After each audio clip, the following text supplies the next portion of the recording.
Welcome to Page to Screen, the podcast where Nikki and Christina discuss books that were turned into movies and films that were adapted from books.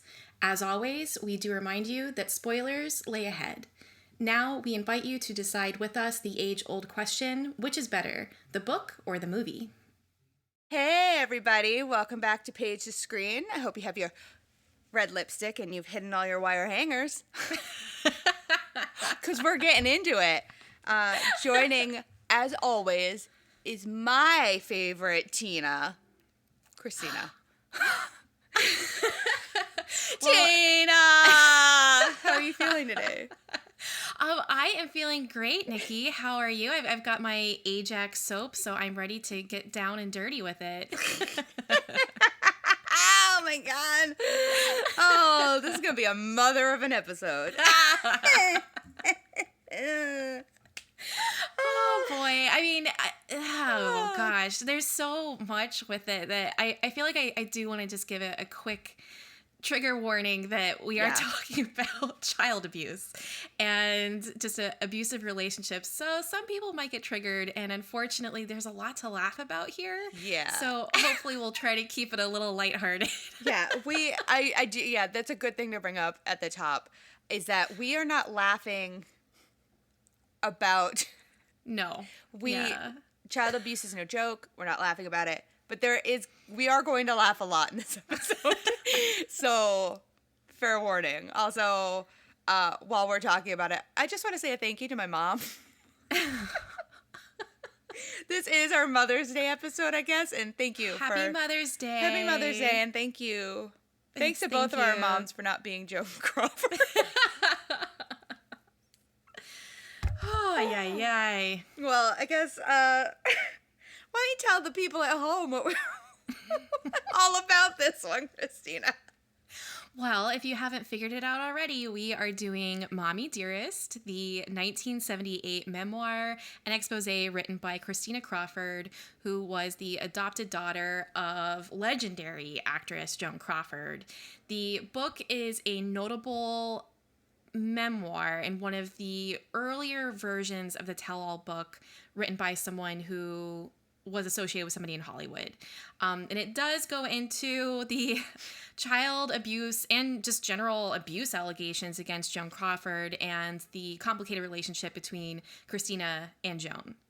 I have a question for you before we get super deep into the book. Sure. How much of this did you 100% take to be fact? It's a good question. Some of the stuff, I think most of the really bad stuff is told with such specificity, it couldn't be made up. So when she gets into the night raids and everything, 100% I believe it. However, there are certain things that you definitely kind of have to take with a grain of salt that I think could be embellishments. It could also be... What's weird is that it's still written as if a little girl is talking, but she was clearly much older by the time that she is writing it, and she references her diaries, so it seems like she was going back. So certainly when she's writing it and looking at her diaries, she's probably feeling it again. But yeah, there's definitely a few points that there's even like, I don't know if you noticed where there's some things that don't align, where she says at one point, you know, she used to watch her movies and she would play them and ask like, oh, are we going to watch your movie tonight or my movie tonight, when she had like other actors around. But then later on she says that she had only seen one movie by a certain age, which conflicts with a prior chapter. Like there's weird stuff like that. And what's also weird is I read the 40th anniversary version of the book, so I didn't realize, because I had started reading another copy from the library, and then I couldn't remember what copy it was, and checked out the 40th anniversary one, and there were things that were different, so I actually did some searching, and apparently after the first initial printing of the book, sections were taken out of the book, new parts were added in, so that's where I'm like, how much, like, I'm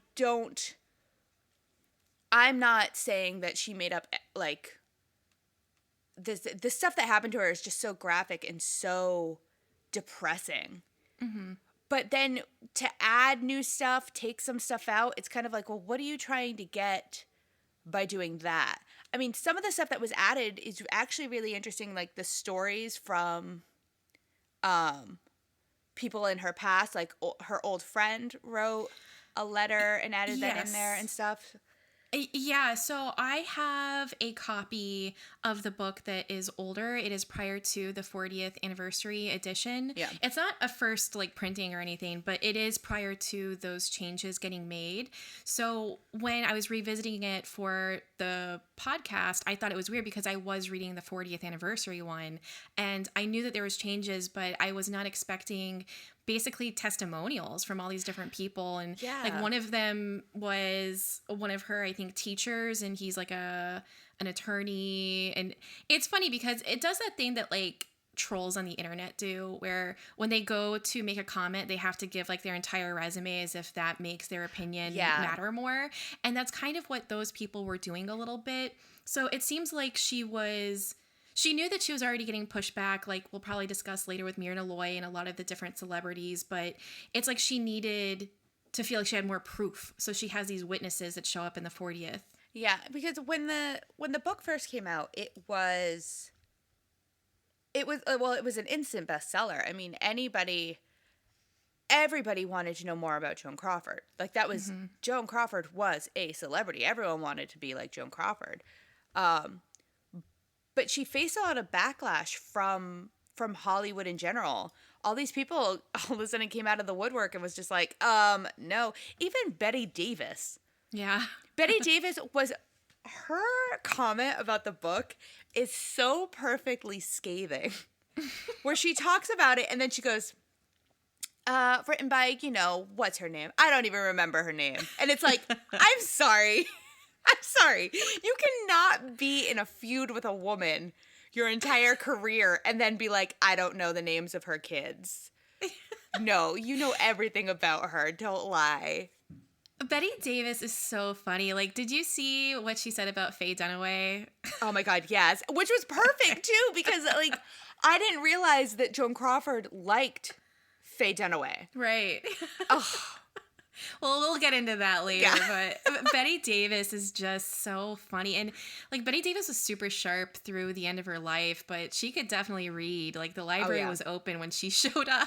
I hope to just have like an inch of her in me as I grow older, just where I'm just like, whatever, But yeah, the book is kind of difficult to read. Because I felt myself, like I kept stopping and I was like, I think it was difficult for me because, and I just had a conversation with my mom about this literally maybe an hour before we started recording this episode. There are certain things that we hear about Joan Crawford's life in this book. The way she lived her life, the way she did certain things. And I found myself sitting there going, well, that kind of makes sense. Yeah. Not like the child abuse part, like none of that. No, not that part. But stuff like, and this is particularly something I talked to my mom about, the handwriting thank you notes and having them out on time. Like that for me really resonated because I am a stickler for holiday cards. Christina should know this. I send her a holiday card for every holiday. I love my holiday cards, and I used to be better about it, but I definitely fell off the wagon during COVID-19 times. Well, it's really hard to find stamps right now. It's hard to find the energy to go to a store and buy stuff, especially when you can't really do like active shopping stuff. You know what's so sad? From where I'm sitting right here, I can see your Happy Easter card sitting on top of 3 different packages of holiday cards that I did not send out. I should like take a picture and send it to you. It's so depressing. I would love to see it. But see, that's like, and I'm such a stickler to the point where I will, like when it comes to my Christmas cards, I have them ready to go by like the 1st of December. That you have to with cards, and Yeah. that's the kind of discipline that Joan Crawford had in just about every aspect of her life. Is she just was so strict and disciplined when it came to things that she thought were important. Yeah, and that's so like when I read that in the book, I was like, why are you harping on this, Christina? Like it's just do it. Like that I feel like you should write those thank you cards too. Like I understand there was more to it, like she couldn't address them herself, and you know, Joan liked to go over them to make sure they were written correctly. But at the same time I'm like, just write the cards. Well, I am very in awe of her beauty regimen. I started this week. I've had those little gloves that you put over your hands at night with hand cream. Yeah. I've had them forever and I've never used them. So the last 3 days I've been doing it and my hands feel better. I have been doing her morning routine. I wash my face with scalding hot water. I burn my face off. I burn the skin off of my face. And then I, too, dip my face 25 times in a bowl of ice filled with rose water. And it is painful. But can I tell you, my skin feels so bouncy and youthful.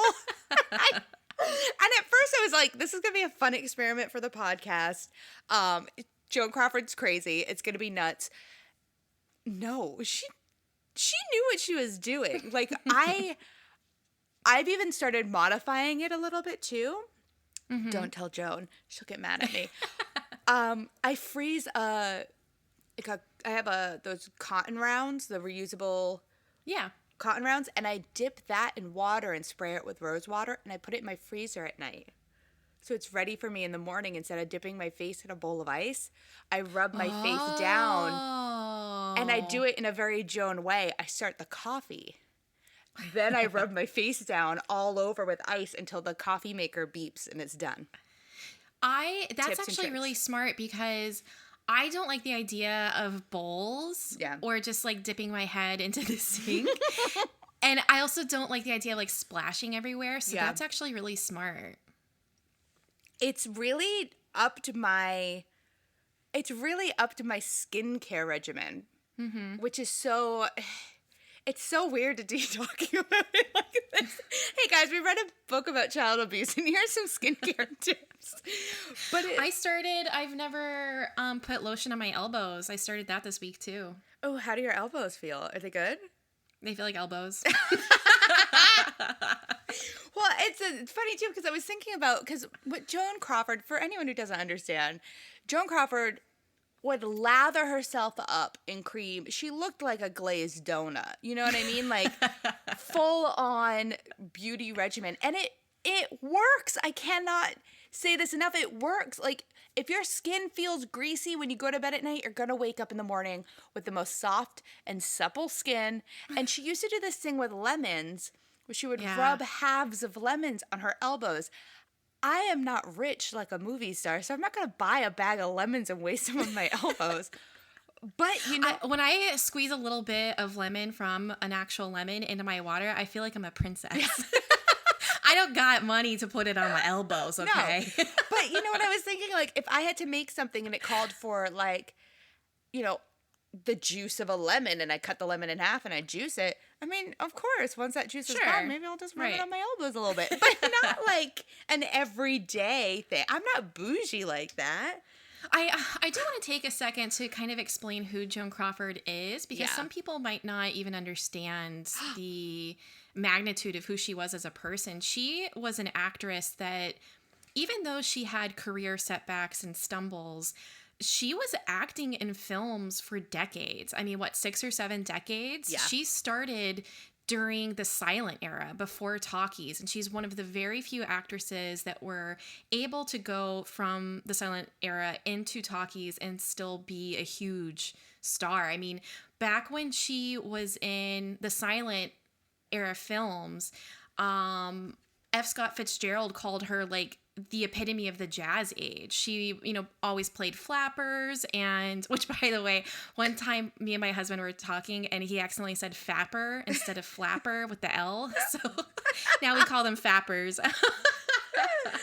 But she was so just like full of life. Like one of my favorite silent films that she did was Our Dancing Daughters, and you watch her in that and she is just alive. Like she is just youthful. And then you catch her going into the 30s and 40s and she's still a huge star. She does stuff like The Women. She was able to survive the box office Poison. She goes and she wins the Oscar in the 40s. Yeah, for and then Mildred Pierce. For Mildred Pierce. And then when her career is definitely in like a downslide, she still does stuff like Whatever Happened to Baby Jane. I mean, that is such a huge film too. Oh, probably one of my all-time favorite Joan Crawford films. Yeah. Because she stars along everyone's favorite no-filter lady, Betty Davis. Come on. I mean, she does go downhill from there. I mean, are we going to talk about Trog? Trog is so bad. But she still, even though Trog is bad, she knew what she needed to do. She was still acting too. Yeah, like that was her goal. Mm-hmm. I mean, she had a really rough upbringing too. Her family was dirt poor. And a lot of people say that's most likely the reason behind why she treated Christina and, Joan Jr. The way that she did. But yeah, the book starts off with the adoption of Christina. Well, actually, it starts off at Joan's funeral, but it bookends the book. But really, the meat of the book starts with the adoption. And I wasn't fully aware of how adoption worked in the 40s. Yeah. And I was gobsmacked when I was like, you mean she bought a baby on the black market? I could not stop thinking about this, like black market baby situation. Because she did it not once, not twice, but thrice. Technically thrice. I mean, that would be 3 and 4, I guess. Mm-hmm. But that was something that was staggering to me, and she really just wanted. I'm trying to decide. This is where I get torn about Joan. Did she really want somebody to love her? Because she was in those relationships beforehand. She was married, and then divorced. She had no kids. She fooled around with Clark Gable, who could never really love her because he was married.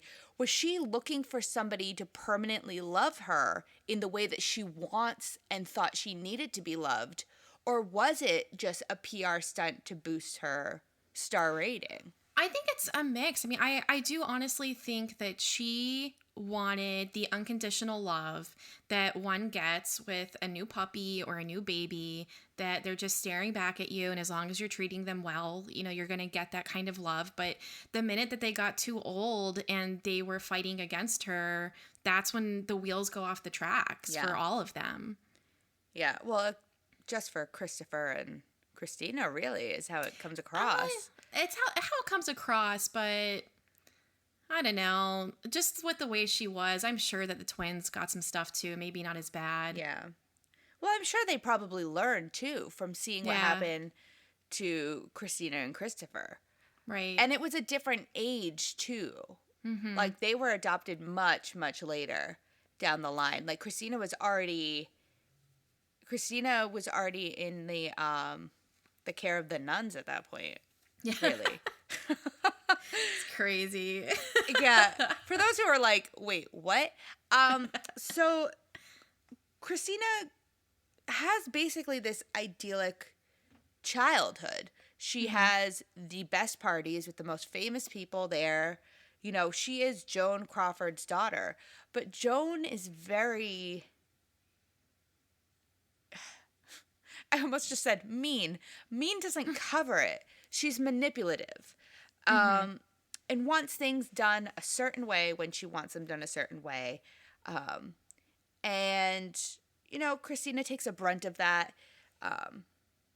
most notably after Christopher comes into the house, or Frank Perry Jr. All the kids had different names. Well, yeah, so Joan initially wanted to call Christina Joan Crawford Jr. Yeah. and then changed her mind. And then she does the Kris Kardashian thing where all of the kids have names starting with the letter C. Yeah. So all of them will be, you know, Christina Crawford, Christopher Crawford, Cindy Crawford. Yep. Oh, hey. Hey-o, but not Never the figured model. out that You guys, the model is not related to her. No. And I wonder if, because yeah, her childhood through about what age, like 4 or so, is somewhat okay. Yeah. There's some red flags that show up. I mean, one of them is that Joan Crawford's doing this weird stuff where they will like dress alike, but overall everything's kind of okay. And it's not until she starts to get to the age where you are thinking a little bit more like an adult where the problems begin. Yeah. And when she gets to that age, that's also around the time that Frank has left. Mm-hmm. So Joan is now, she only has the kids at this point, and I guess her legion of fans, which really forces her to try and force the love really from her kids, which is just such a sad way to think about it. It is, and I also think that she was probably undiagnosed with something, whether it's, you know, bipolar disorder or something. I don't want to pretend like I know what it is, but there's something going on too with her, and then she has a pretty bad alcohol problem. So she's getting not just like a couple drinks or a little drunk, like wasted. And the way that Christina says it is that she's not like normal people who might like start slurring their words or pass out. She's like sharp. When she gets to those places, she is extremely sharp and just cruel. Very, very. Because a lot of the terrible things that happen to Christina happen after the sun goes down, after Joan has been drinking a lot. There are some crazy things, like there's the situation with Christina not finishing her meal. Yeah. And Joan making her eat the same thing every day until it's gone, or it rots, basically. And, you know, when you think about it, you're kind of like, oh, that's so mean. But then I went back and I thought about what was really happening at the time. You know, they're at the height of the war. They don't, you know, there are national food shortages at this time. So on the one hand, I can completely understand where Joan would be like, you're going to finish that meal. Like, there are starving kids. I mean, right. I can tell you that I talked about this with my mom too. And my mom was like, well, that was a thing in our house. You sat at the table until you finished your meal. And so on the one hand, I understand that. But the idea of making her, what was it, a week? According to the book, it was a full week. And she didn't eat anything because it was the raw meat that was just getting like gelatinous.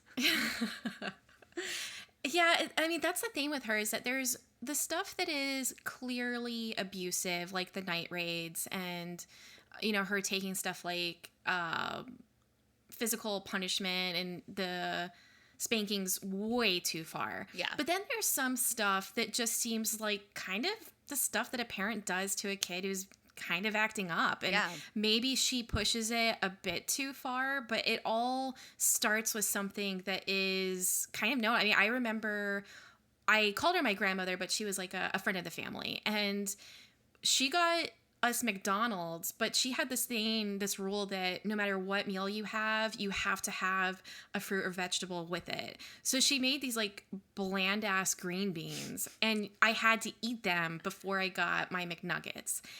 You better believe that I not only refused to eat these bland green beans, but that I had to sit at the dining room table for something crazy like 4 hours before I got my nuggets. And it was only because I just like put all the green beans on the fork and ate it in one big bite.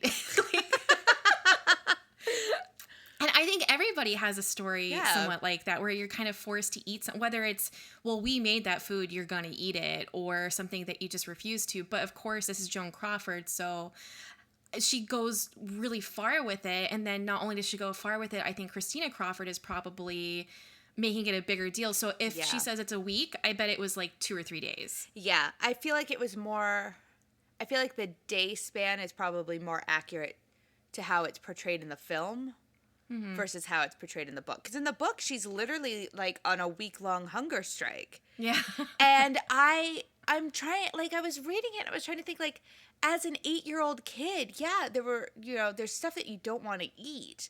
But I don't think anybody, not even Joan Crawford, is as much of a monster to make you not eat for a week. Yeah. It's there's always black, white, and gray. Yeah. And there's the gray area that you can find when you're looking at people who have different stories. So, yes, was Joan Crawford worse than she should have been? I believe it. But I think that there's also a little bit of expanding upon the original story. Like you, I think I can agree with some of the more detailed abuses taking place. But some of these smaller infractions feel like they were expanded to give more credence to the harder abuses that Christina faced. I mean, even later on in the book, when Christina at that point is in college, she is complaining because Joan Crawford is wearing a new mink coat. Yeah. And she is refusing to give her more than, what is it, like $200 monthly stipend. Yeah. And I'm like, yeah, that's kind of what parents do in college. They'll give you just enough, whether it's to pay rent or to help you out if, something goes wrong. But most parents aren't necessarily paying the way the whole time. And I knew people in that like college age whose parents had far more money than mine did. And even those parents were still like, yeah, no, you're going to have to figure it out. Yeah. Like when I was in college, I had to, you have a job. Sure, you have like, I was lucky enough to have my parents help me out with some stuff. I mean, even now they're still helping me out with some stuff because, it's COVID times. Like, everyone's helping each other out. But yeah, I never expected my parents to give me enough money to survive an entire month on my own.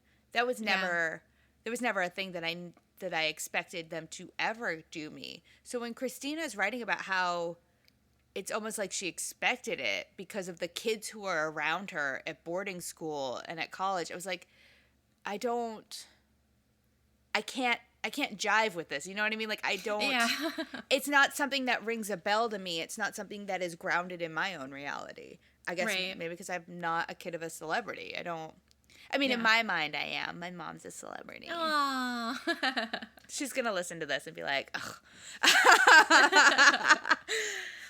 Were there any times in the book that you thought, like, wow, that's really crazy? Like, anything that stuck out to you more than the others? I think the abduction part of the book was something that because I mentioned at the end of the last episode when we announced we were doing this, I had seen the movie. Mm-hmm. Like, I watch the movie like once a year. It is a staple for me as a gentle reminder that I have a really good mom. Yeah. But I had never gone really into the book like this, and the idea that she was picked up from Chadwick, which is the boarding school that she was in, which was kind of like a day school boarding school, like a week. You stay there during the week and go home on the weekends if your mom wasn't Joan Crawford. And then they take her to this, basically a nunnery. Like, in the middle of the night, they just, like, kidnap her. Basically. Like, they come, Joan tells her that she's going to a new school, and that Christopher's going to a new school, and the twins are going to a new school, and then she doesn't tell any of them where they're at. Yeah. that was the part where I was like, how can you do this? Yeah. I think that was the most shocking part of the book for me. What about you? Yeah. You know, I think part of it is that I have seen the movie, so I expected the night raids and everything. And Yeah. the immediate muscle is to say that those were particularly harrowing. However, the one that gets me every time is not in the movie. And it's when she's actually older and she's going to the boarding schools, and then she's in college and they're note writing back and forth. The way that Joan Crawford was manipulating what was going on, and she's writing all of these notes to Christina, and she's gaslighting her. Everything that she says in the letters, she is twisting, and she's acting like everything is perfectly fine. And if Christina says even like the slightest thing that could be taken the wrong way, Joan Crawford will then remove some sort of privilege that she thinks she has given to Christina. So it might be that she's not buying her a bra that she needs for graduation, or that no one's visiting her for graduation, that she's not allowed to come visit them for Christmas, that like these really weird things that seem not only extreme but really cruel, and then she completely glosses over it in her letters. And that part to me is just so crazy and super smart. Like, it's extremely thought out. Like, she's playing chess on a level that's way up here. Yeah, what Joan does is, it's insane. And that's where I agree. I think there might be something that was definitely undiagnosed for Joan, because she will take anything that's being said by Christina and go from A to Z. Mm-hmm. And completely miss anything that might actually have been said. She reads what she wants to read into every situation. Like when after Joan has already married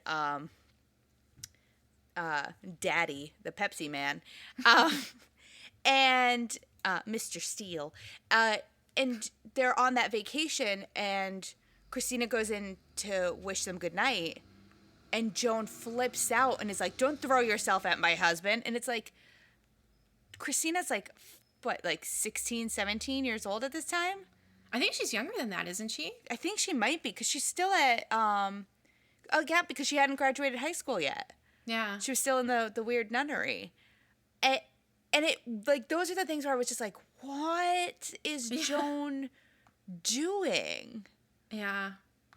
It was just like, those were the things that really bothered me. That, and like, Joan was really good at gaslighting. And then I have to wonder, like, when Christina's in the hospital later on, because Christina gets really sick after, she she doesn't graduate college. She leaves college, decides she wants to be an actor in New York. She gets a part on a soap opera. And she gets sick and is in the hospital, and Joan takes over her role on the soap opera for her. Which is so crazy. And even previous to that, I know, it's Joan's trying to play a 28-year-old Yeah. woman. It kills me when I think about it. But even previous to that, Christina is doing tests for film and things like that, and she has people honestly saying to her that, "Oh, well, we were supposed to do a movie with your mother, but she backed out. Do you have any reason why she might want to do that?" Right. And basically everyone around her is basically alluding to the fact that they either can have Christina Crawford or they can have Joan Crawford, but you could never have both. It's so weird, this like jealousy. Jealousy. I'm Sean Connery and she's suffering from jealousy. No, that like she wants to dress like her. She wants to have this daughter that's this mirrored image of youth that she wants to feel. But then as she gets older, she can't ever think of herself as competing against Christina. Yeah. And again, like talking about the validity of some of this stuff, there's this really interesting article that I read that was an interview of Joan much later in like I think it's like the early 70s or something. And she's talking I wrote it down, but I can't remember. But the person who was interviewing her noted that Christina was there too for part of the days of the interview, and how they were competing with each other constantly. And this is obviously prior to the memoir coming out, but she was still noticing that it wasn't just Joan, it was Christina too. So it's almost like Christina could have adopted some of those habits of, me versus you later on when they're both acting. And you know what? That wouldn't surprise me. There is the part in the book where Christina gets a guest star role. Was it Johnny Guitar or was it the other one? She gets a guest star role as a nun, and she is the entire episode. Yeah. And she knows that it's late at night. She even mentions this in the book. Christina knows that it is late at night, and she still calls Joan in New York when she's in LA. So it's after 9:00 in New York City that she calls Joan to tell her about the role.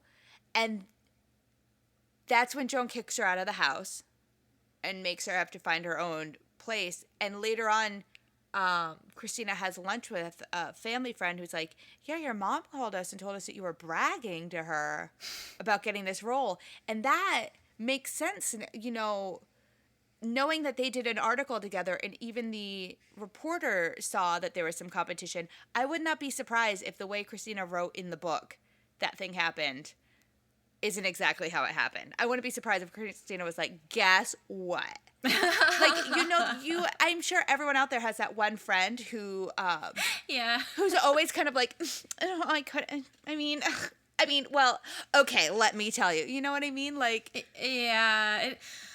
None of this discounts the fact that I think we can all say that she should be believed, that she was abused as a child, all of that there was definitely mind games coming from Joan Crawford, that it was a toxic relationship, not a healthy one. Yeah.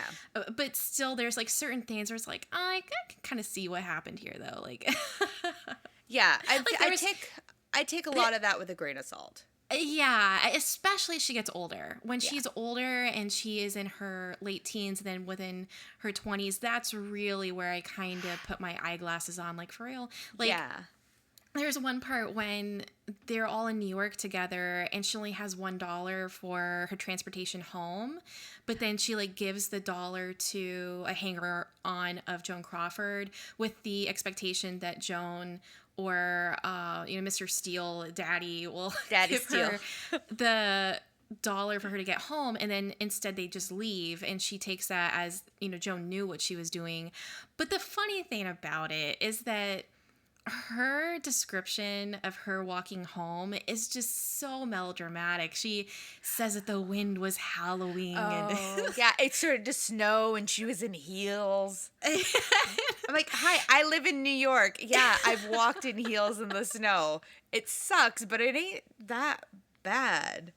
I just like, the wind was howling. Like, it was so dramatic. That was something else too, because she talked about how it took her like an hour and a half to get home from the 21 Club. I know where the 21 Club is. Uh-oh, here we go. Spill it. And she says that she was on like, I know where the 21 Club is. It's in like the 50s in Manhattan. And like, I think it's on 51st. And she was saying that she lived on 58th. I mean, it's 7 blocks. And then like maybe 1, 2, 3, 4, 5. It wouldn't have taken her that long to get home. Okay. That's what I'm trying to say. Is that it's not that. And maybe I just walk faster than Christina Crawford. But when you think about it, between 51st and 58th, it's not that long of a walk. I don't know why it took her. It's not. I don't know why it took her an hour and a half in the snow. What'd she do? Go uphill both ways? Like, that's exactly what she did. But see, yeah, those are the things where I'm like, something here isn't adding up. And it could just be that, I mean, I know that people who suffer a traumatic experience really do block out moments of their lives. So it could be a thing where we are getting a semi-unreliable narrator just because her body has decided to shut down some very emotional stuff. So she's trying to piece it all together. Absolutely. But also it's like, did you really walk an hour and a half in the snow in heels? I just want to know. Where were you going? What were you doing? There's stuff like when she's in school and she's like, and we only got 2 weeks off for Christmas. And well, I what else are you gonna get? Yeah. Like 2 months? I don't understand. Are you kidding me? My last job, I had 2 days. I had Christmas and the day after. And then we went back to work until New Year's Eve and New Year's Day. So I would kill for 2 weeks off. Yeah.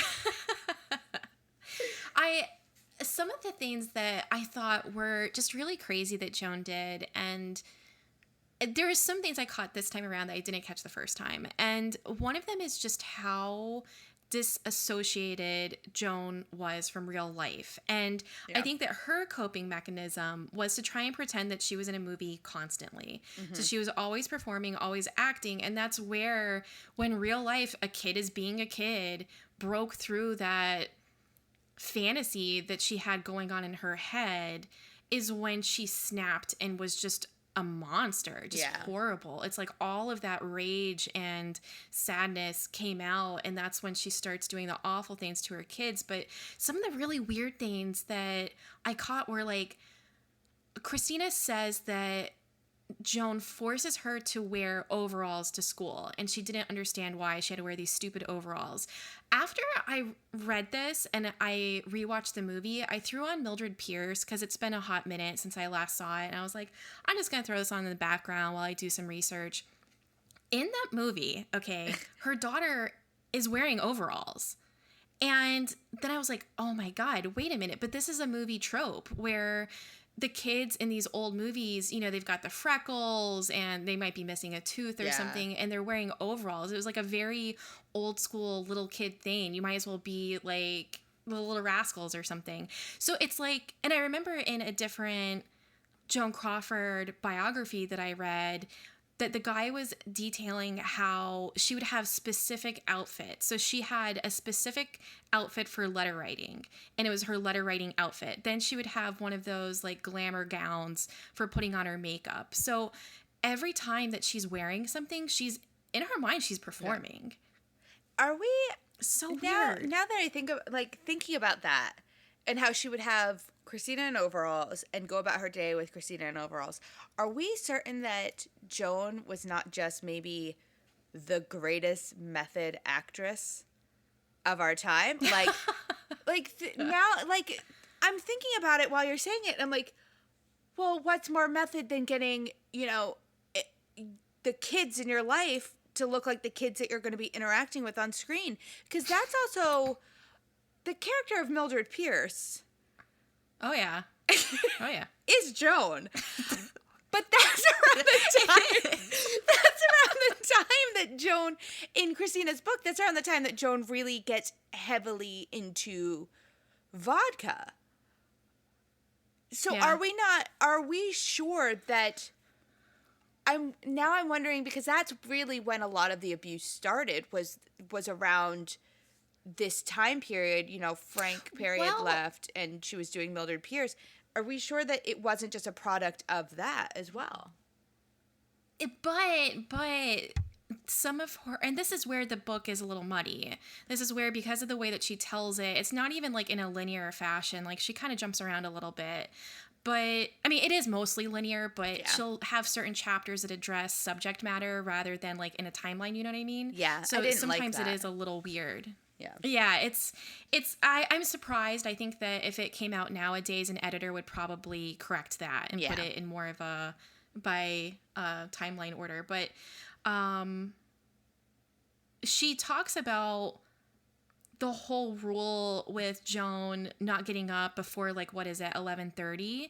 But that goes back to afternoon. before Mildred Pierce. Yeah. Yeah, that's like before Mildred Pierce, though. And at that point, that's when she was drinking too. But that makes sense to me too, not getting up before noon. But a lot of that, I wonder if it goes back to her, just, first of all, her beauty routine, for one, because it kind of makes me think of the Girls Next Door, Kendra Wilkinson thing, where Kendra was like, the best diet is the sleep diet, because if you're asleep, you're not eating. And I was like, first of all, I was like, I hate you. And second of all, I was like, God, that makes sense. You can't eat if you're asleep.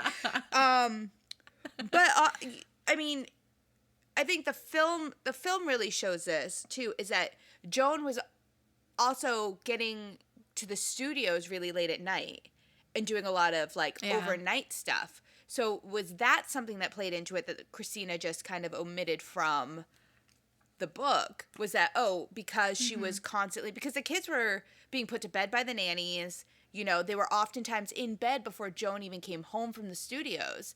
So is that something where Joan is sleeping in later to offset like the fact that she's going to be on set all day long into like the very late evening and have to do it again?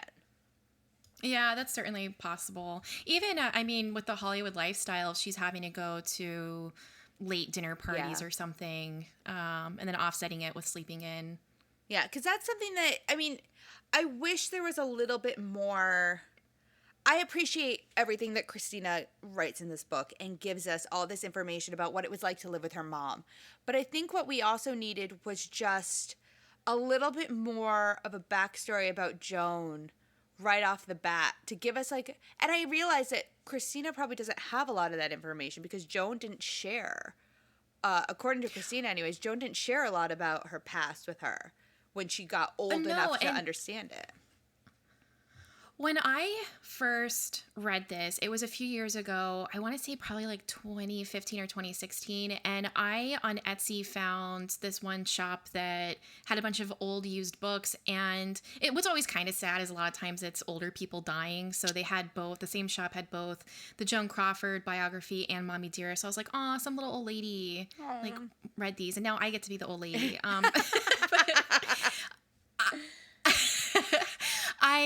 I read the Joan Crawford biography back to back with Mommie Dearest, and it was so funny because when I read Mommie Dearest first, I'm like, oh, crazy bitch. And then I read the Joan Crawford biography, and I'm like, wow, this is really sad. Yeah. This is really sad because she was such a fighter, and she had such a spirit and an energy, and she had such a rough upbringing, a rough time in Hollywood, and she just never stopped fighting until the very, very end when she thought that she was too old to appear on camera for the last, 3 years of her life. Yeah. And she just never stopped, and it's just sad that she was never able to conquer her demons, and instead the legacy that has been left is this awful stuff that she did to her kids. It's just like, I don't want to sound like I'm making excuses for her or anything. It's just so unfortunate. It is, because it's the thing that it makes me think of is, you know, Betty Davis's daughter also wrote a tell-all about some of the abuses she faced at the hands of her mom during that time, which also makes me think, like, you know, Hollywood was coming together to band together around Joan after this book came out so that none of their indiscretions would be, you know, would seep out from the Hollywood elite. Yeah. But that, you think about Betty Davis, if you Google Betty Davis, you're not going to see Mommie Dearest type stuff, you know? Like, you're not going to, if you were to Google Betty Davis right now, it's not going to come up with, like, Betty Davis abuses daughter. If you Google Joan Crawford, everything you find out about Joan Crawford is related to Mommie Dearest, and it is extremely upsetting to know, like, because that's one of the things that you know about Joan Crawford are whatever happened to Baby Jane and Mommie Dearest. It's such a shame because and again, I'm not trying to. Yeah. No, we're not apologizing for anything that she did. No, I think you can understand without apologizing. So I can understand how everything happened. But the unfortunate thing is that Joan Crawford's so good. Yeah. She's just so good. You watch her movies, particularly the older films, like between, you know, the early stuff that she did through like the 40s. Like you watch The Women. So good.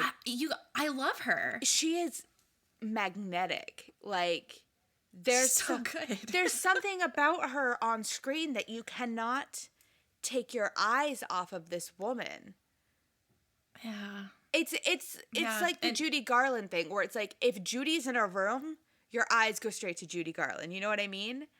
Like, even as a background person, like even when she was in those like Love Finds Andy Hardy, you're like, I'm That's Judy Garland.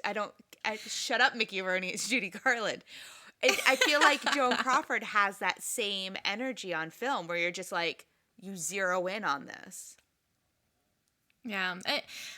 It's that thing of like the art and the artist thing that I think is largely bullshit. It's with Woody Allen. I can't watch a Woody Allen movie right now. And one of the things that he did is he made his own bed because most of his movies are about cheating on your spouses and younger girls. Yeah. So it's a little He basically wrote his own memoir in these things.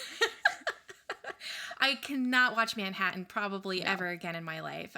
It was hard enough the first time. Yeah. Watching it now with what you know, it's really difficult. But watching stuff like Joan Crawford and, funny enough, Clark Gable, who, you know, they were like fuck buddies for a while. Clark Gable raped somebody. I mean, period. He did. He date raped somebody, and he was abusive to women.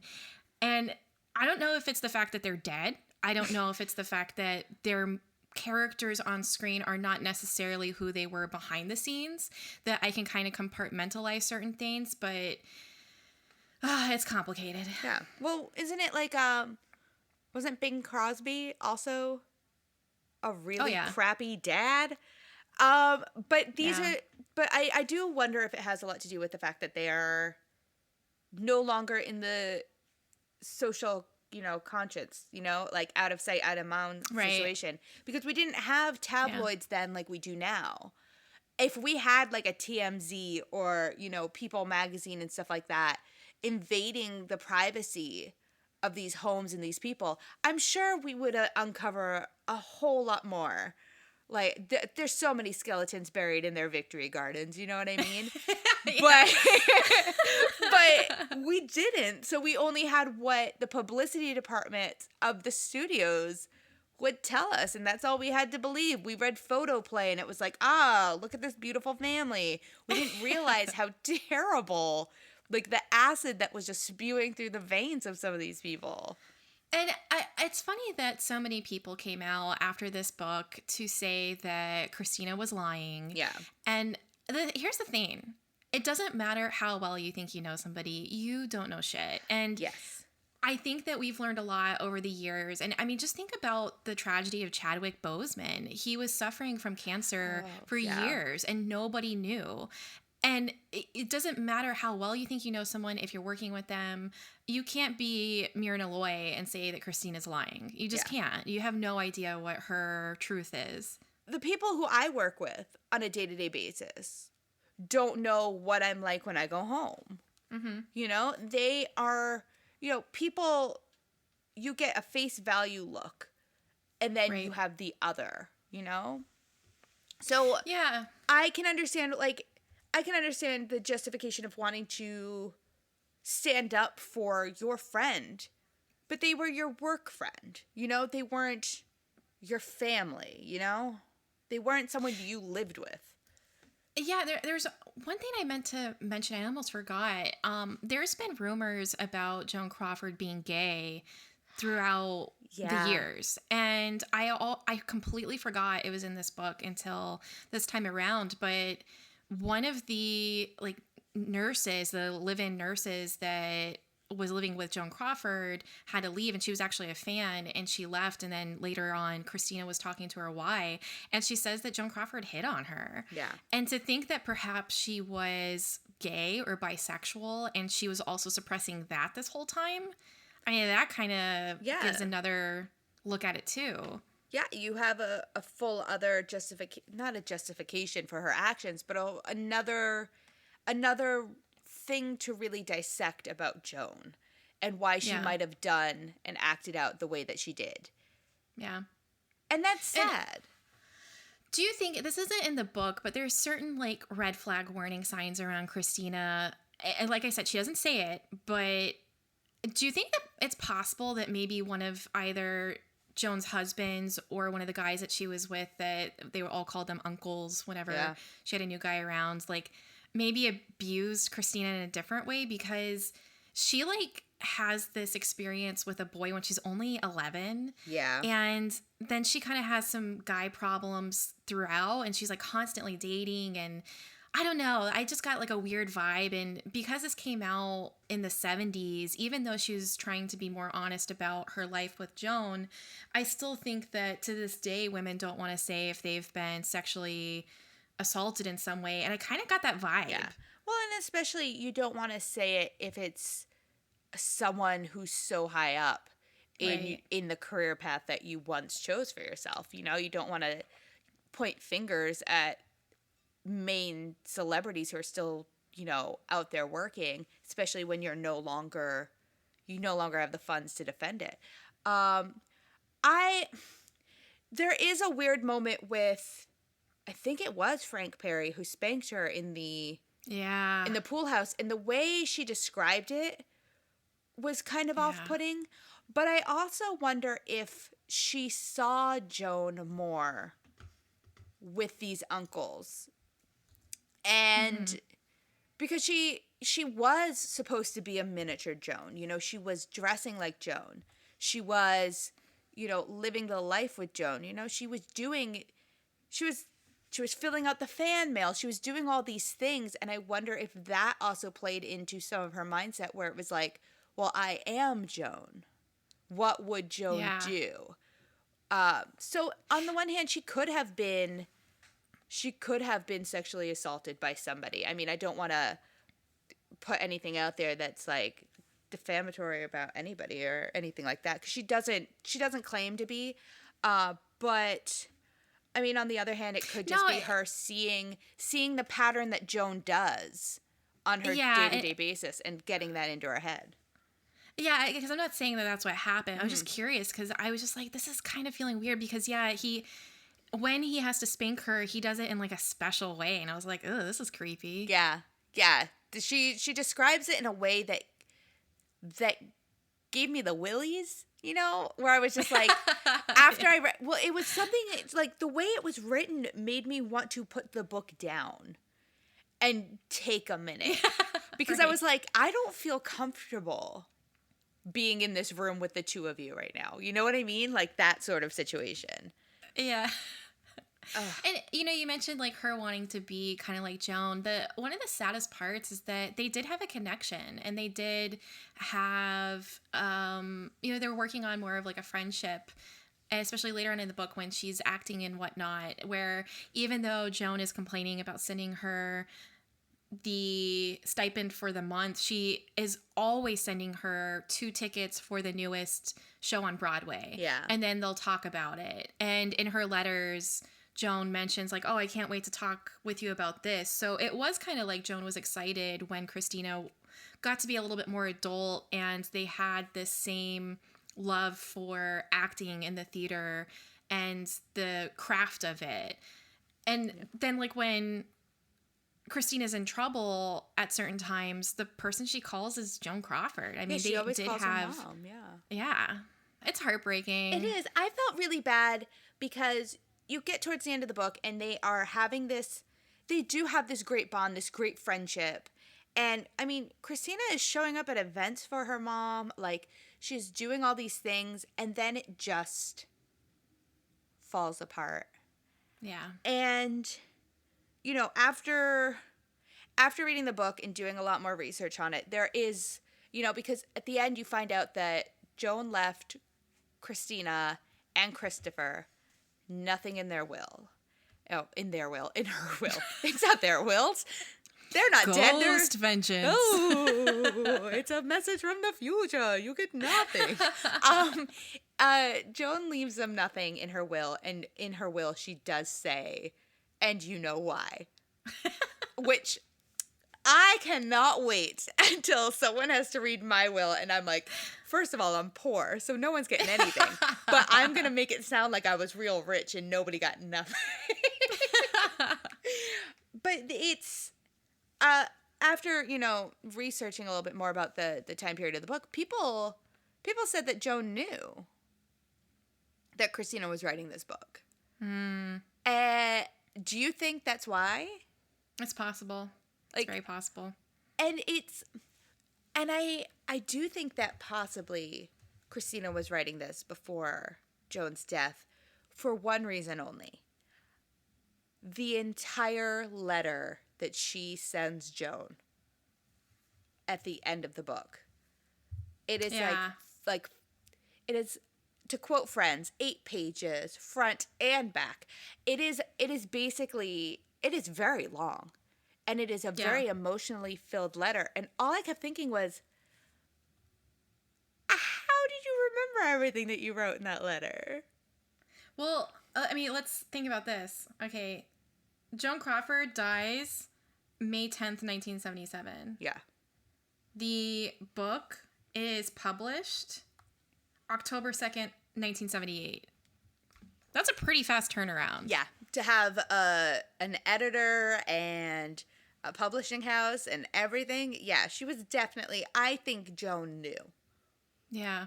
And yeah, it's like, yeah, it's an Ouroboros. Like, it's just something that's eating itself. That she starts writing the book. Joan writes her out of the will. She puts that in the book as if it was a precursor to the book.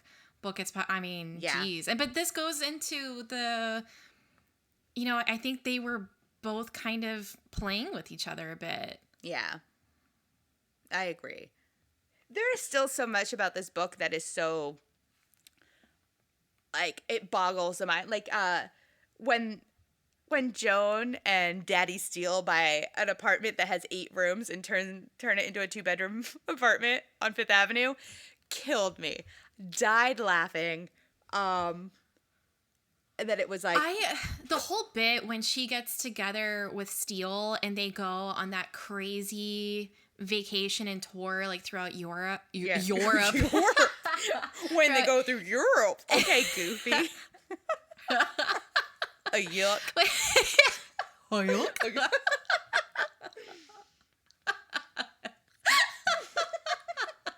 We're going to Europe, Mick.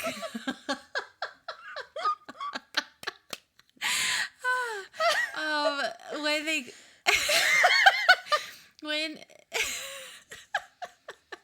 when she gets together with him and they go on the long tour, I was so jealous when she's explaining the really fancy, decadent meals, like 7-course meals, and all the tours, and looking at the galleries, and oh my gosh, I was very jealous. Yeah.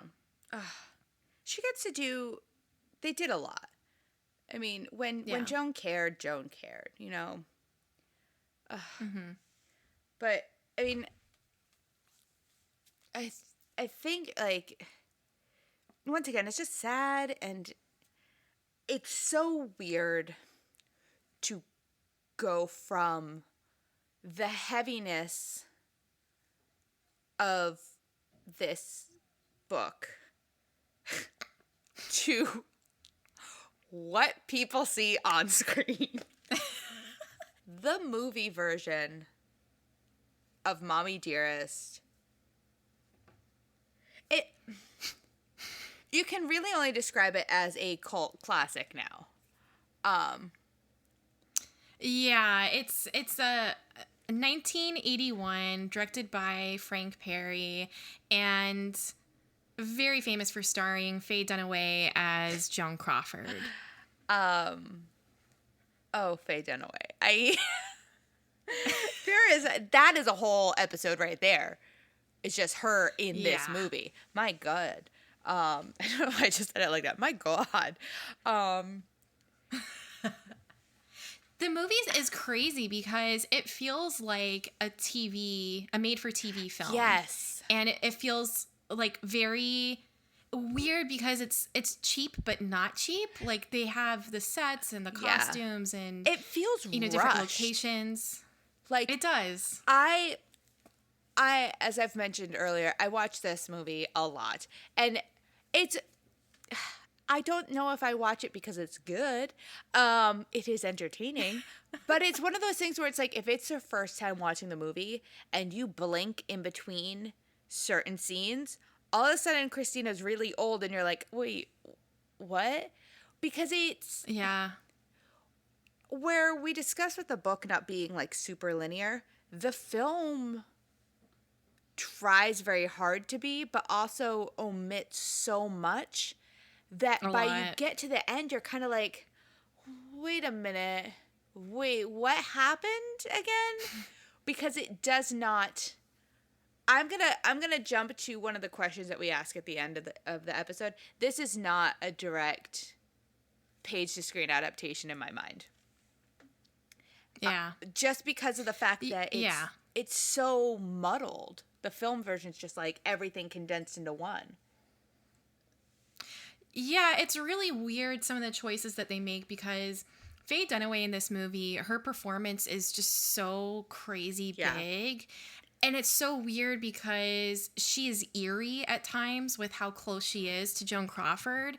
Like, even the sound of her voice, it sounds exactly like Joan, I mean, to the T. But then there's weird decisions like with her makeup that she looks a lot like her, but at the same time, they just went so big on the eyebrows that it's very campy and very drag queen-esque. Like, drag queens are really good at taking someone's look and then just making a certain thing even bigger. Yeah. And yes, Joan Crawford went kind of crazy with her lips and her eyebrows, especially when she got older. The movie goes like really crazy with that. Yeah. I mean, I was just watching Mildred Pierce and she looks normal. She doesn't look like she's in drag. Oh yeah.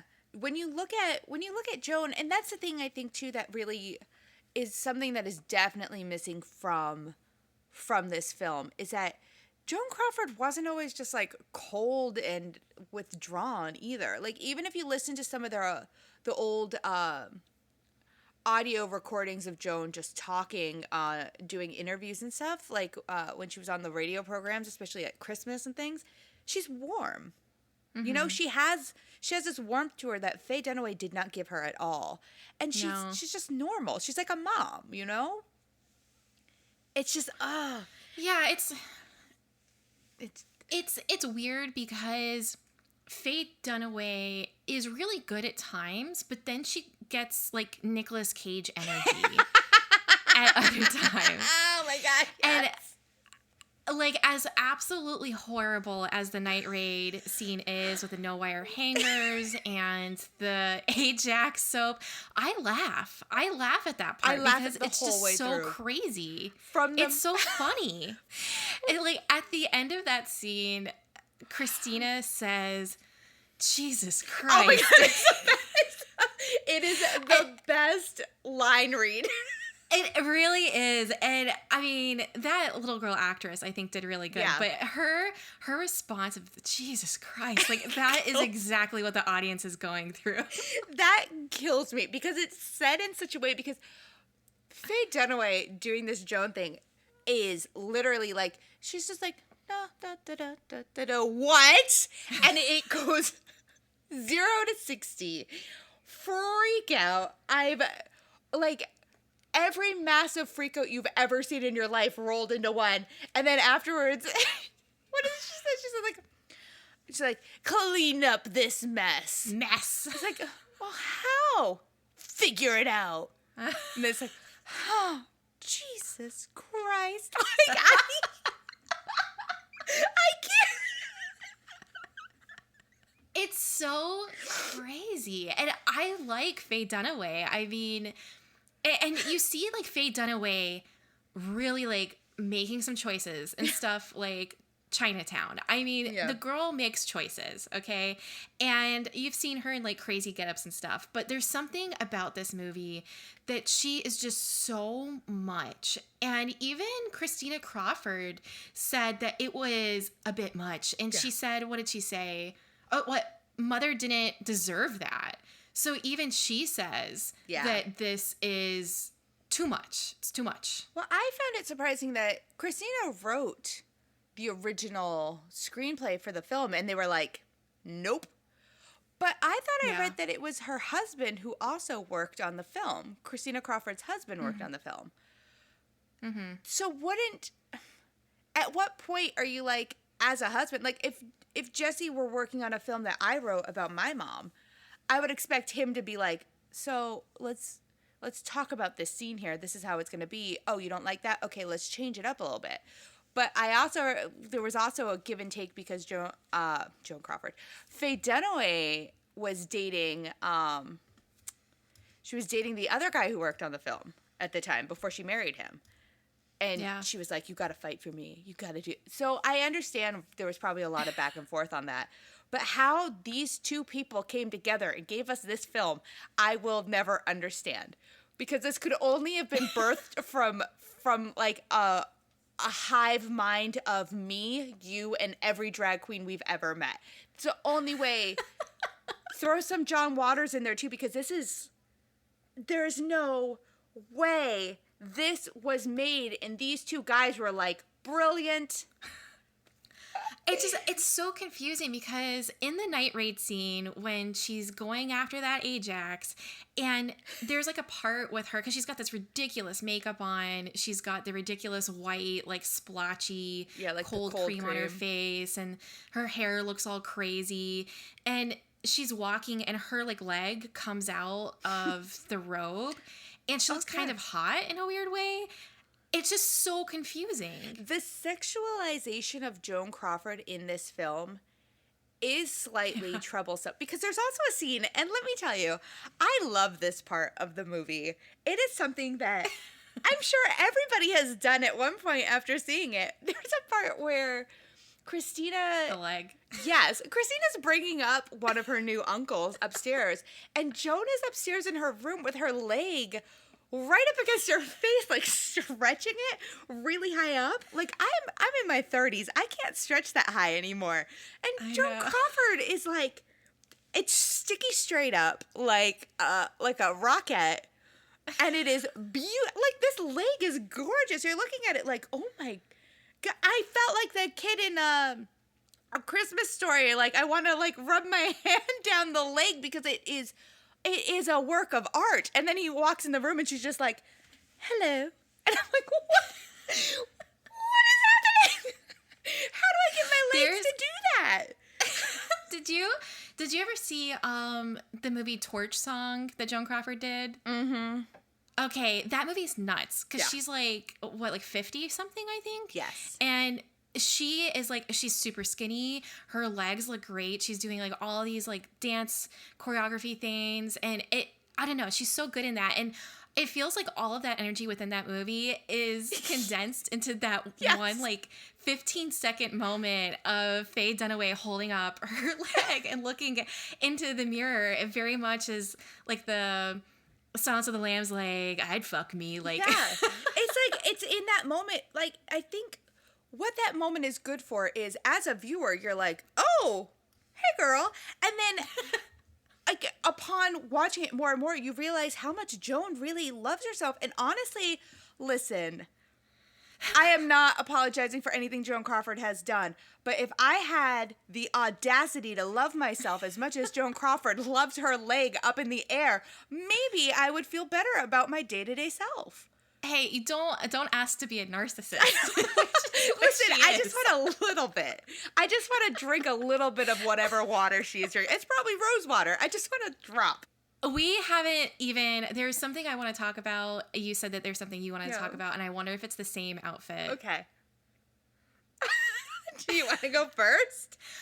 Is it the pool? Oh my God, yes, it's the pool. Where do I get one? Where do I get one? Okay, guys, so Joan Crawford, she doesn't change her look, okay? Instead of changing her look, she just gets more serious about it. And there is this part when they're in the pool and she gets out of the pool and she puts on one of those white, like, terry cloth robes when she gets out of the pool. I have never seen this in my entire life. There's goddamn shoulder pads. She looks like a linebacker. I told Jesse, I was like, I have to have this robe. I know. I don't know how to describe it, but this robe is now it is my unicorn. I must find, I'm just going to sew shoulder pads into a bathrobe for myself. I have a bathrobe. I'll just do it. But I kid you not. Goals, right? Goals. We have watched so many old movies, okay? What's crazy about this movie is that you look at like her eyebrows, you look at the shoulder pads, and yes, that existed in real life, but they went so big Yeah. with it that someone in costuming saw just a plain regular person robe and went, no, it needs shoulder pads. And then they put the shoulder pads in, and then someone's like, bigger. Yeah. But then they did that like 10 times. It makes me think of Super Troopers when they're like, click, click, click, click, click, enhance, click, click, click, click, enhance. Except it was just like blowing up her shoulders.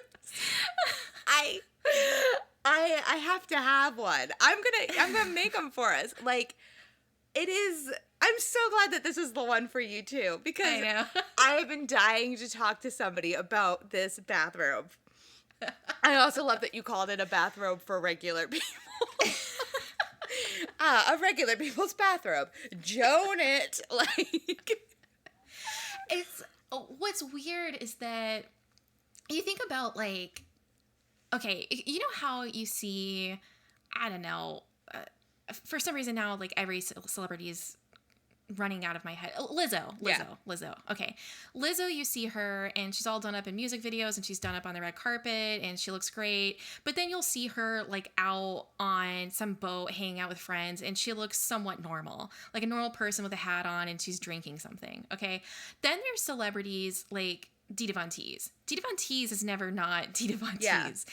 You see her and she goes horseback riding. A normal person would be in like regular boots, jeans. No, it's just Dita Von Teese, but now it's like a Barbie. Like now you've got the Dita Von Teese filter over that. Joan Crawford in this movie is the same way. Yeah. Times 1,000. Like I said, it's Nicolas Cage energy with like a drag queen aesthetic. It's nuts. it's crazy. It is full on insanity. But also that pool scene is probably that, yeah. I love that scene. I love when they're racing each other in the water and Christina gets out and is just like a moody child is like, that's not fair. But that scene's so fucked up too because it's like she is competing with a child. Yeah. She knows that she's going to win. And the way that it's done, it's like, oh, that's so fucked up though. Like, it's funny because the movie is just not a great movie, but it's like that competition isn't healthy. And that's where, the movie does something really well that the book, that Christina's book tries to shy away from is the competition between the two of them. Mm-hmm. Where, just like we said, I think there could have been some secret competition-y stuff going on behind the scenes that, Christina didn't really want to own up to her part in it. And when you watch that pool scene and you see how upset she was that she lost to her mom, and her mom was just like, what are you going to do about it? I'm your mom. It's that sort of thing where it's like, ha ha ha. I see what you put in there, movie people. I see you. It's so funny whenever we do these and I'm seeing the Hollywood touch, and like something that they do with it is that I do think that Joan Crawford, she had some problems. Yeah. She had some, mental illness, whatever it was. It's unspecified at the moment, but we can kind of guess some things that she might have had. And the movie doesn't acknowledge that. It doesn't even really consider that aside from her drinking problem that there might be something else going on. And instead, it's like anytime that she acts out, it's after something else. So like another great scene, the cutting of the roses and the chopping stuff down, that's only after she has a career setback. So it's like anytime that she acts out or she abuses her kids, they have to give her an excuse. And I don't think she always had an excuse, and I don't think that an excuse is fair. I think what she did was awful, but I don't know. I didn't catch it before and I didn't like it this time around. It's like, oh, why are they giving her an out every time? Yeah, it's almost like this is where you can feel Faye Dunaway pushing it a little bit, where it's like, I don't want to be almost like I don't want to be the bad guy. Mm-hmm. I want to have a justification for being the bad guy. And Joan didn't always have, it's true, Joan didn't always have a justification. In the book, that night scene, that was also a very upsetting night scene. When Joan cuts down the rose garden and the orange tree, it is Joan and the cook and the nanny. Mm-hmm. And there's no rhyme or reason to it. Joan just got up in the middle of the night and was like, this has to go. And I felt so bad for the gardener who I shows know. up the next morning and he's just like, I quit. And it is interesting to see how they every action has a reaction by Joan, whereas in the book there is no action, just reaction for no reason. And I thought it was really interesting the way that Christina explained it in the book, because she says that not all of the night raids were attacks on us. Sometimes it was like an attack on her. Yeah. So her cutting down the rose bushes and the orange tree, it's like some sort of like self-harm. Like she's destroying the stuff that she worked really hard to get, and there's no reason for it. Yeah. It's still just like, once again, it's just sad. And there is, It is. I do wish that the movie had, I wish the movie hadn't condensed so much to try and justify some of the actions. Mm-hmm. Because there's just so many things that are happening that they push together to try and, create the story. And that was really sad. Right. But they also do some weird stuff in the film that really irks me. Like, how, in that same sexy leg scene, Christina has walked in her new uncle into Joan's room. And Joan and her uncle sit and they're like, ooh, they're like leaning into each other. And Christina leaves very slow. And staring at them. Yes, very creepy. Then she goes and makes Joan a drink, even though Joan didn't ask for one. And walks back in Right. very slow while Joan is making out. And is just like, I thought you could use a refreshment. And it's like, oh, no, get out of here. And then she once again leaves, and she does that thing where she looks over her shoulder. And it's almost like, that's one of those things where it's like, what is wrong with this kid? And Joan has that face too, where it's like, what is this girl playing at? Yeah. And it's weird, right? It is weird. And I don't think anyone ever brings that up, because there's no part in anything that Christina has ever said where she has had an admission of like, I was, as a young child, I was also, sexually attracted to the men that my mom was bringing home, or I was sexually curious, so I was watching my mom. No. Yeah. There's none of that. So why would you have this young actress in this movie play it that way? It's very inconsistent. Yeah.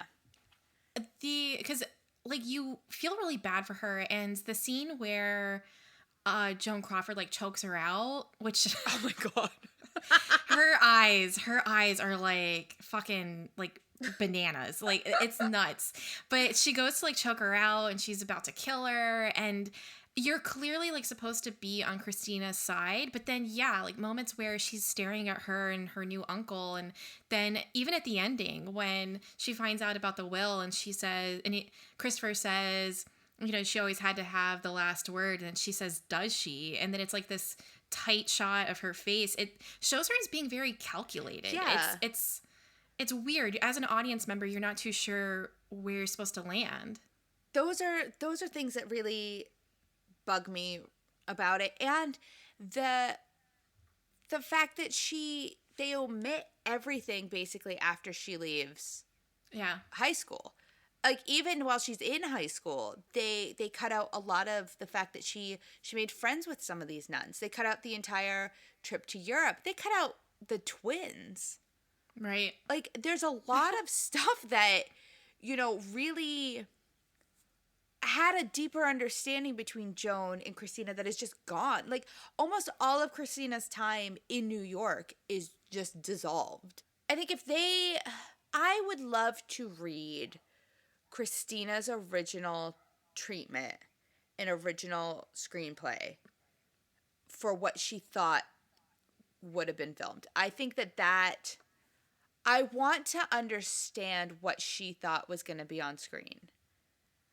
Because I wonder how much of her relationship with her mom would be there. Because that's the other thing, is that in the film, there's no letters. And I always found the passive aggressive nature of Joan Crawford writing these letters, especially once she's in New York and she is literally down the street. She could leave her house, get in a car, and be at her daughter's door in like 3 minutes flat. And instead, she would have the doorman deliver a handwritten note in such a passive aggressive way. I was just like, oh my God, the gall, the nerve. It's that meme of Kris Jenner sitting on the couch with her legs crossed and her red bag is maybe like 2 feet from her, and the caption of the meme says like, me calling my children down to hand me my red bag. Like that's that's it. And it's that's it. And I wanted more of that. Like I always want more when I'm watching something like this, especially when it's, you know, based off of a true story. You want those little bits that add just a little bit more, like, you know, add a little spice to it. And Yeah. it's just because, especially when you look at the film, they jump in her age quite a lot. Yeah. If they just added one of those. And I mean, when you think about gaslighting, when you think about the movie Gaslight, gaslighting's not done with these like big crazy night raid stuff, and it's the stuff that I thought that was the most damaging in the book were those letters. And at a point she says, maybe I am crazy, maybe I am the crazy one because I'm reading these letters a certain way. Maybe they're not meant to be read this way. Everybody around me doesn't seem to understand what I'm saying. And when she goes to like a doctor, she can't tell them what's going on. She can't say anything because no one would believe her. And it's clear that's a portion of the book that I don't really question much. Yeah. You can read the letters and see between the lines of what Joan was doing, and all that's gone in the movie. I mean, and that was something I found interesting too, is how much her sisters really didn't want to defend her with either the book or the movie. Right. And how Christopher saw the movie and was like, yeah, that checks out for me. Right. Even though Christina was like, no, Mom deserved better. And Christopher's like, no, that was exact. Also, though, didn't Christina not get money from the movie? That could have been... That's what she says. A reason why she didn't like it either. Ooh, burn. But her husband worked on it. Did he? Bum, bum, bum. Nancy Drew Mystery is coming at you. I'm just going to say... Like, did it? Like, just to make things more interesting, like, Carlos is like, oh, you know, Whole Foods dropped off some milk, so we're not out anymore. Did they? Well, did they, though? You do that, and then every time Jesse's like, oh, man, they forgot my buffalo sauce of my order. Jesus Christ. The other one with that kind of energy is during the rose cutting scene, and doesn't she, because it's one of my favorite lines when Joan goes, Tina, bring me the axe. And then Tina goes and gets the axe, and doesn't she say something like, holy shit? Yeah. Just like that whispered, like, shocked voice. Holy shit. I love it. That girl, actress of the year. She is actually really good. She is. You know she's in The Happening? The Mark Wahlberg movie? About the trees? Oh, I did not see that movie. Oh, well, she's in it. The tree movie. She's in the tree movie. It's for all the crap we give both the book and the movie, it is so interesting to see how it has such a staying power. Like we mentioned, you know, if you Google Joan Crawford, you're gonna hear more about the abuses that she bestowed on her children and less on the crap that happened to her, which is sad. Yeah. But you're also going to find some fun drag queens doing some really cool Joan Crawford get-ups. Like the Faye Dunaway Joan Crawford is so iconic. Yeah. And like I find it funny that I've seen it in as an icon in like the drag world, in anybody who's into old Hollywood. And the weird one is like horror. The horror community seems to recognize her as one of like the movie monsters. Yeah. It's so weird. More than once, I have seen people dress up like Joan Crawford for Halloween events, for horror conventions. And it's because she's just so crazy. Yeah, she's nuts. She is an icon. You know, as it's for everything that Joan Crawford was, and we don't have it anymore. You know, people aren't talking about the Joan as she was. We still have Joan as an icon. Sure, it's not for the thing she probably wants to be remembered for, but she will always be remembered. Yeah, with Joan, it's so hard because the actual person, it's difficult because she was very talented. She was just gorgeous, but then you know the stuff that happened behind the scenes, and you can't make excuses. At the same time, you can see how things happened, and she's probably in the closet, unchecked mental illnesses. I mean, it's a tragedy through and through for her and for the kids. And then the movie's so difficult because, like you said, you know, you can ogle her and that leg that keeps showing up, and you are horrified by what she does and her just like insanity in the rose garden. But then when she's facing off against the Pepsi guys and she says, "Don't fuck with me, fellas. This ain't my first time at the rodeo." Like, I applaud that scene every time. I do too. The film. I want that energy. I want to be that, like, you know, woman with like the balls of steel. Oh, balls of steel. I didn't mean to make that joke, but that's what she's got. It's just, that's where the film is so confusing. Like, you have her torturing Christina, and then you have Christina being kind of a dick. And you're like, she kind of deserves the kind of treatment she's been getting. And then you have Joan squaring off against all of these men who have put her down. Even when she's at MGM Studios and they're letting her go, and she's like, "You're not even going to walk." Like, she's basically like, "Walk me to my car." And he does it, and she's like, "Fine then." And she walks out head held high, knowing full well everyone knew she was getting fired. Like, I know.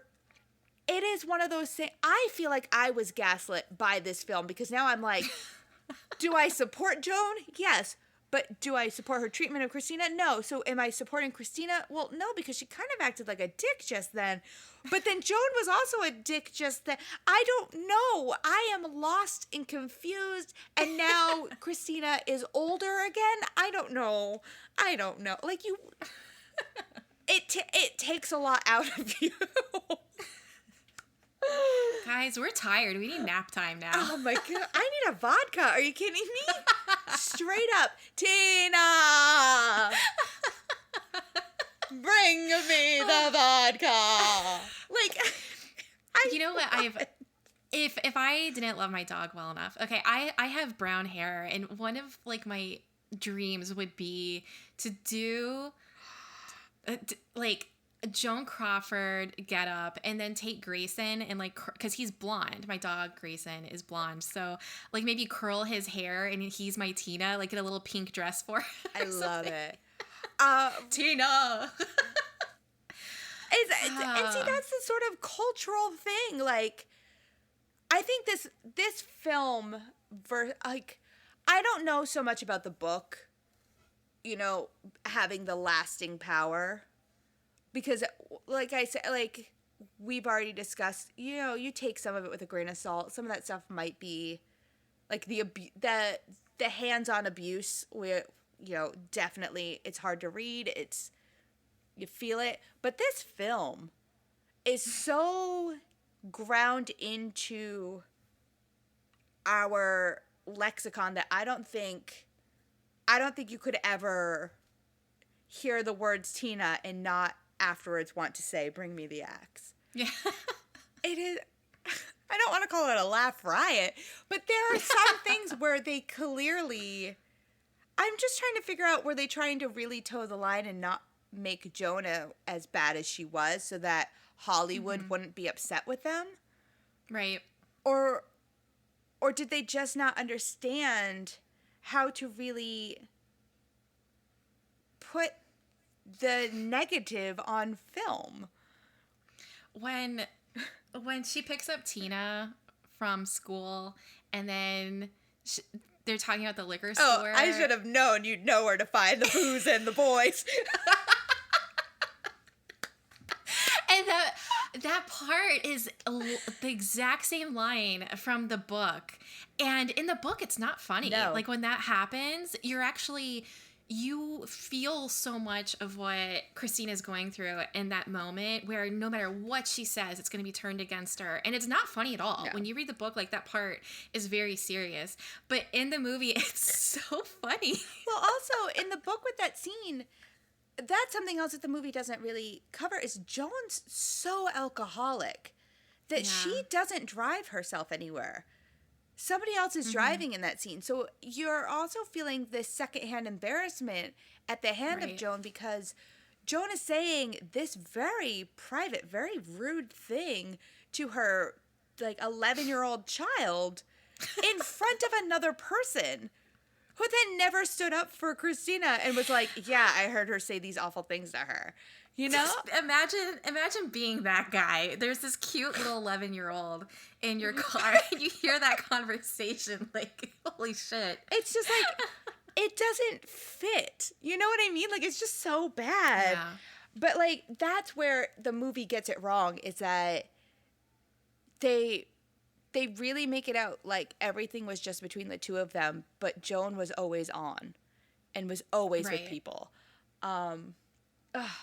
There is so much to unpack with this. It is, I mean, I find it difficult for anyone our age and above to not know this stuff. Actually, when I mentioned that I was doing this to my mom was like, oh, I remember reading that book. And I was like, really? Like, I had no idea that my mom had read this.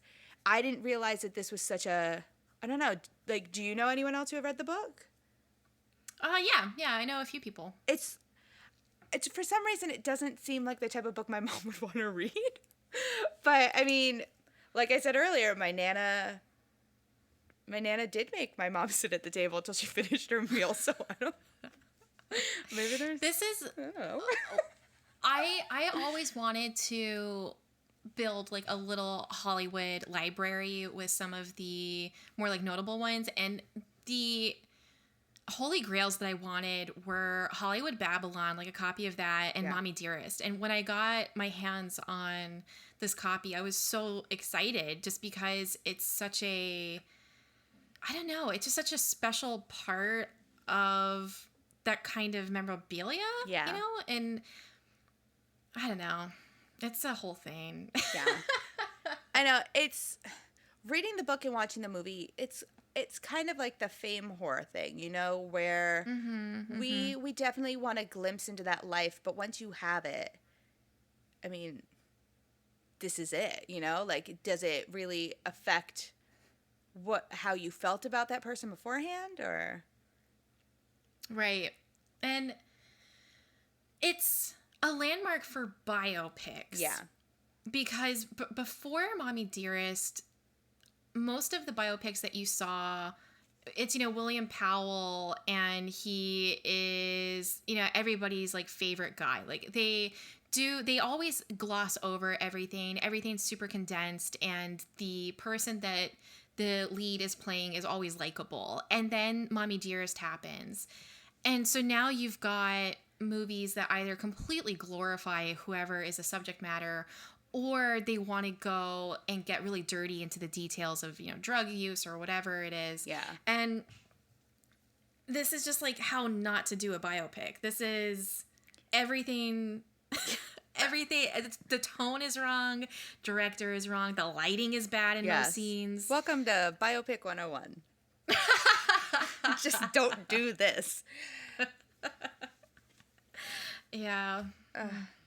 But that being said, I think it's time for us to rate this one. Oh. I know. Ugh. Once again, we come to the worst part. So here's our standings currently for our book, our page to screen listings. We have The Wizard of Oz, High Fidelity, Waiting to Exhale, A Night to Remember, Who Censored Roger Rabbit, The Birds, Ready Player One, and that other one.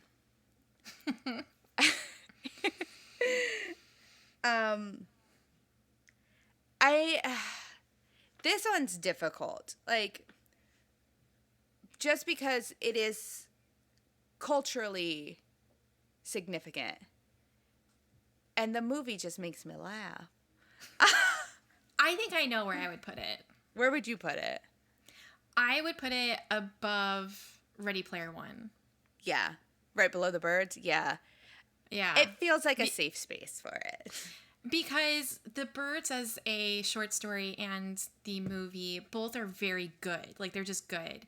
And this is something different. And although the movie is not a good movie, it makes me laugh and it's entertaining. I mean, it's 2 hours. It'll go by in a snap because it's easy to watch. Yeah. Ready Player One for me was just kind of joyless and was very difficult to Yeah, watch. I agree. And when we're looking at it, comparing the two, it's, you can't really, just like Ready Player One and She Who Must Not Be Named, you can't really compare the two because there's so many elements missing that make it a really good page-to-screen adaptation.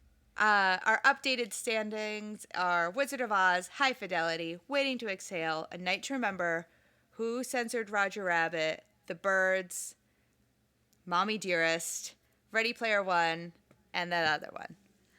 What a weird collection. It is. You know, when you look at it this way, you're kind of just like, we're very much all over the place with these. We never sit in one place for too long, do we? Not like last year, when it was just like men with problems. Now it's everybody with problems. God, like, literally, we could go on for days about this, because I already have. I've annoyed everybody. I've annoyed Jesse. I'm annoying everyone listening now. I've annoyed my mother. You know, I've written notes to myself. Don't act like Joan, but also, you know, I don't see anything bad with writing correspondence to people all the time. But that being said, I think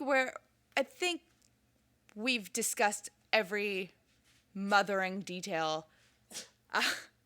And I think we're ready to tell the people where we're going next. Yeah, very exciting. Yeah, we actually had if you follow us on Instagram, we asked the people what they wanted. And the people gave us what they wanted. And our winning book, so the next one that we are doing is Valley of the Dolls. Woohoo! Yeah, I'm very excited. This is one of your favorites, right? It is. I love this book. I love the movie. It's just like a fun, like, the movie is very like a fun 60s romp. Fashion is There's really some dark cute. stuff in that one too. Yes, there is. I mean, I'm not saying it's like a romp. fun time. I mean, it's a romp through fashion that's really fabulous. It's just like there's like death and suicide and cancer and like lots of pills, lots of pills. Where Joan drug abuse, and you're calling it a fun romp. Listen, what Joan was to vodka, Valley of the Dolls is to pills. That's why it's called Dolls. Okay. I am excited for this. Have you read the book or seen the movie? I have never read the book, and I've only watched the movie once. Oh, this will be fun. Yeah. I'm excited. Actually, I changed it twice. I think I watched it once when I was like a teenager with my mom, and then I watched it again probably like 5 years ago. Yeah. So I don't know it that well. So this will be fun for me. Yeah, I've seen the movie. I have not seen the Valley of the Dolls movie nearly as much as I have seen either Roger Rabbit or Mommie Dearest. And I've read the book maybe twice now. Right. It's especially because a lot of it starts off in New York City, so I felt that. Like, I really felt that. And, it's also, it's really interesting to see Sharon Tate. Yes. We'll get into that. Yes, we will. We won't get into it now. But, yeah, this is... Tina! Thank you for joining me today. Thank you, Mommie Dearest. Oh my God, that was so weird. Don't call me that. Thank you, Nikki Dearest. Thank you, Mommie Dearest. And because this was our Mother's Day episode, thank you to anyone who is a mom that isn't Joan Crawford, or acting in place of a mom, or thank you guys for not being Joan. Thank you to everybody in the world who's not Joan Crawford right now. Maybe that was a better way to say it. A happy Mother's Day to both our moms, Yeah. and they both do listen to the podcast, so they're doing their mommy duties. Yeah. We love you, Mommie Dearest. We love you. And thank you once again to Jessie for making this sound good and cutting out all of the stupid stuff that we said. Yeah, that's right. We're not always this smart. Our moms know that. And thank you again, Christina, for joining, as always. Of course. And we'll be back in 2 weeks with the next one, Valley of the Dolls. Boop, boop, boop. All right. Bye. Bye. Bye.